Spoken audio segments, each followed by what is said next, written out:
Bangladesh football team, Bangladesh বনাম নেপালের খেলা হয়েছে গতকালকে, ঠিক আছে, লেবাননের। সো তাদের কাছে 4-0 গোলে বাংলাদেশ হারছে। কবে আমরা দেখব বাংলাদেশকে আসলে বিশ্বকাপের মাঠে লাল সবুজ দৌড়াদৌড়ি করতেছে? সেই স্বপ্ন কি আদৌ আমাদের পূরণ হবে কি না আসলে জানি না।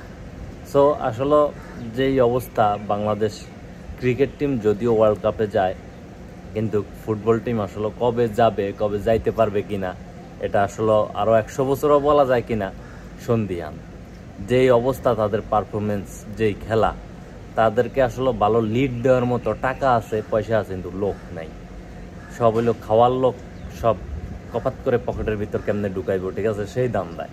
কিন্তু কেউ যদি ভালো লিড দিব, ভালো কোচ নিব, এগুলা পিছনে টাকা নষ্ট করার লোক নাই। অথচ তাদের টাকার কোনো শেষ নাই, ঠিক আছে। তাদের টাকা ওদের কপাত করে কিভাবে খাবে সেই দান্দায় থাকে।